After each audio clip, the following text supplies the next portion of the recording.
Well, there was much more to the Wimbledon Championships now complete than Nick Kyrgios, though you wouldn't know it, to him in a moment. Those of you who watched the final, and I must say, according to the numbers from last night, I am surprised so few apparently did.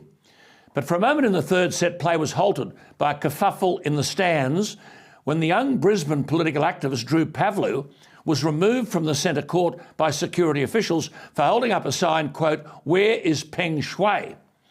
He said he wanted to highlight the plight of the Chinese tennis player Peng Shuai because she was an innocent woman, he said, being persecuted. Drew Pavlou said tennis authorities were protecting their massive Chinese sponsorship contracts at the expense of finding out what happened to Peng. Now, Peng Shuai is allegedly retired.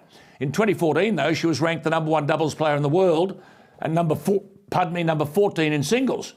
Drew Pavlou then said on Twitter, quote, "The Chinese government tried to wipe Peng Shuai from the face of the earth because she came out and accused a top Chinese Communist Party official of sexual assault.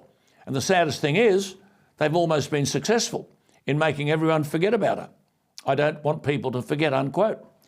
Drew Pavlou is making a valid international point. To the men's singles final and the gifted and often ingenious Nick Kyrgios against one of the greatest players the game has seen, Novak Djokovic. Djokovic won his 7th Wimbledon. What did Nick Kyrgios win? Well, it depends on your viewpoint. He went on to centre court, which is bathed in 135 years of tradition.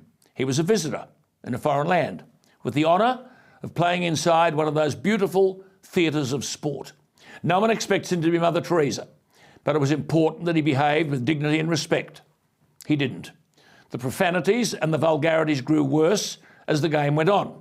Not that he had to behave because royalty was present, but young Prince George was in earshot when, not for the first time, Nick Kyrgios screamed to his box, "What do you want now?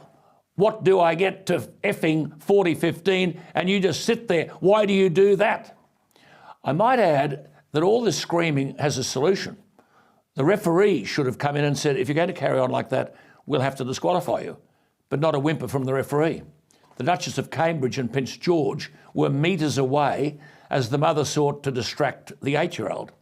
At times, Nick Kyrgios was brilliant, matching shots with the great Djokovic. At other times, he reverted to the age-old tactic of deflecting any blame from himself onto others, screaming at the box. Kyrgios may well be more gifted than any player on the circuit, but you won't beat great players until you can beat your own offensive behaviour.